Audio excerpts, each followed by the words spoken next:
Hello दोस्तों, आप सब कैसे हैं। आपका मेरे YouTube चैनल में स्वागत है। आज हम पढ़ेंगे रस को देखेंगे कि किस तरह हम इसको पढ़ सकते हैं, कितने प्रकार के होते हैं। और ये बहुत ही महत्वपूर्ण चैप्टर है, इससे बहुत ही ज़्यादा क्वेश्चंस आते हैं एग्जाम्स में। तो आइए शुरू करते हैं। रस क्या है, तो यहाँ पे देखेंगे रस क्या है। रस का शाब्दिक अर्थ है आनंद। क्या है? आनंद। तो आइए देखते हैं। रस को पढ़ने या सुनने से जिस आनंद की अनुभूति होती है उसे रस कहा जाता है। और देखेंगे रस को काव्य की आत्मा कहा जाता है और रस को प्राण तत्व माना जाता है। आगे हम देखेंगे रस के प्रकार। तो रस के मुख्यतः 9 प्रकार होते हैं और भरत मुनि के अनुसार रसों की संख्या कितनी है? 8 है। इन्होंने शांत रस को रस नहीं माना है और सूरदास जी के अनुसार 11 रस हैं। जैसे कि मुख्यतः 9 प्रकार के रस हैं, लेकिन 10वां रस उन्होंने वात्सल्य रस माना है और 11वां भक्ति रस। अब देखेंगे रस के अवयव। तो रस के अवयव इनकी संख्या 4 है। पहला है स्थायी भाव, विभाव, अनुभव और संचारी भाव। अब देखेंगे स्थायी भाव किसे कहते हैं। जो भाव हमारे अंदर जन्म होते हैं उन्हें स्थायी भाव कहते हैं। और स्थायी भाव का मतलब प्रधान भाव भी होता है। इसकी संख्या 9 है। और विभाव क्या होता है? विभाव स्थायी भाव को जागृत करने वाला तत्व विभाव कहलाता है। और विभाव कितने होते हैं? तो विभाव 2 होते हैं, आलंबन और उद्दीपन। आलंबन को हम लोग देखेंगे। आलंबन जिस चीज के कारण स्थायी भाव उत्पन्न हो, जैसे नायक और नायिका, तो ये क्या कहलाएगा? आलंबन। और उद्दीपन क्या होता है? स्थायी भाव को तीव्र करने वाला तत्व, जैसे सौंदर्य। अगला है अनुभव। अनुभव देखेंगे क्या होता है? मन के भाव को व्यक्त करने वाली शारीरिक चेष्टाएं अनुभव कहलाती हैं। जैसे उदाहरण देखेंगे आंख मारना, सांसें तेज होना। और अनुभव की संख्या कितनी है? अनुभव की संख्या क्या है? कितनी है? 8 है। कितनी है? 8 है। ऐसे ही अगला भाव देखेंगे संचारी भाव। संचारी भाव जो भाव मन में थोड़े समय के लिए आते हैं वो क्या कहलाते हैं? संचारी भाव होते हैं। उदाहरण के लिए चिंता क्या है? चिंता हमेशा थोड़ी रहती है, थोड़ी देर के लिए आती है, वो क्या हो जाएगी? संचारी भाव। और संचारी भावों की संख्या कितनी बताई गई है? 33। कितनी बताई गई संचारी भावों की संख्या? 33। अब हम देखेंगे रस और रस के स्थायी भाव। तो रस कितने रस बताए गए हैं? 9। और सूरदास जी के अनुसार 11।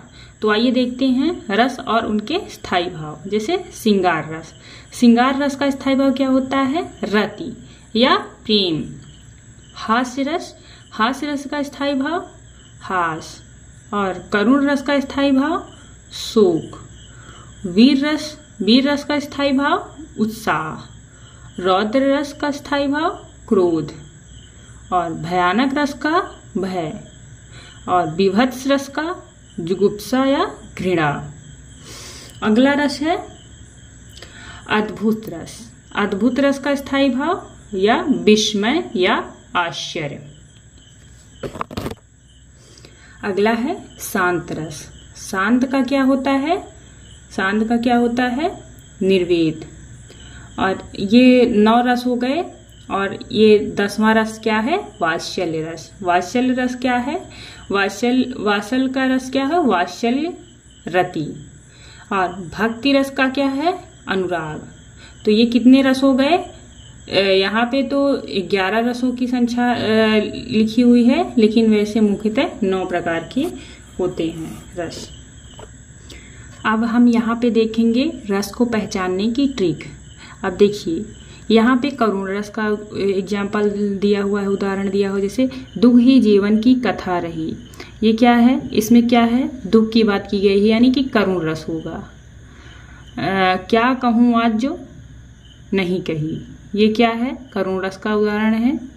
कैसे पता चलेगा, इसमें करुण बातें लिखी हुई है, दुख व्यक्त किया गया है, ये करुण रस है। फिर देखिए अगला रस का एग्जाम्पल है, जैसे कि वीरों का कैसा हो बसंत। इसमें वीरता के बारे में बात की गई है, इसमें वीर रस होगा। क्या होगा, वीर रस। फिर अगला उदाहरण हम देखेंगे, राम जपु राम जपु राम जपु बावरे। इसमें क्या बताया गया है, इसको पढ़ने से ही पता चल रहा है कि ये भक्ति है, भक्ति से संबंधित रस है, तो इसलिए भक्ति रस है ये। और फिर देखेंगे अगला उदाहरण देखेंगे, इन दांतों पर मोती बारू, अर्थात ये दांतों पर मोती बारू अर्थात बच्चों से संबंधित ये क्या है, उदाहरण लिखा हुआ है बच्चों से। इसमें ऐसे लग रहा है कि बच्चों के लिए लिखा गया है, तो ये वात्सल्य रस किसके ऊपर लिखा जाता है, छोटे बच्चों के ऊपर लिखा जाता है। और यहाँ पे और देखेंगे जैसे श्रृंगार रस कितने प्रकार के होते हैं, श्रृंगार रस 2 प्रकार के होते हैं, संयोग और वियोग। तो यहाँ पे देखेंगे जैसे श्रृंगार जैसे होता है सौंदर्य, वन, प्रकृति, वसंत ऋतु आदि का वर्णन अगर हो तो क्या होता है, वहाँ श्रृंगार रस होता है। वैसे वीर रस के 4 भेद बताए गए हैं, जैसे देखेंगे युद्धवीर, दानवीर, धर्मवीर और दयावीर। तो युद्धवीर का एग्जाम्पल हम देखेंगे, मानव समाज में अरुण पड़ा, जल जंतु बीज हो वरुण पड़ा, इस तरह भवकता राणा था, मानो सर्पों में गरुण पड़ा। ये क्या है, ये युद्ध वीरता का वर्णन किया गया इसमें, तो यह क्या हो जाएगा, वीर रस का उदाहरण हो जाएगा।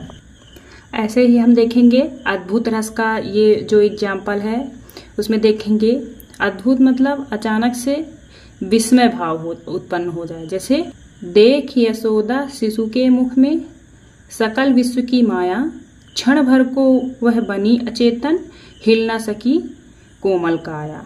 तो ये क्या है, अद्भुत है।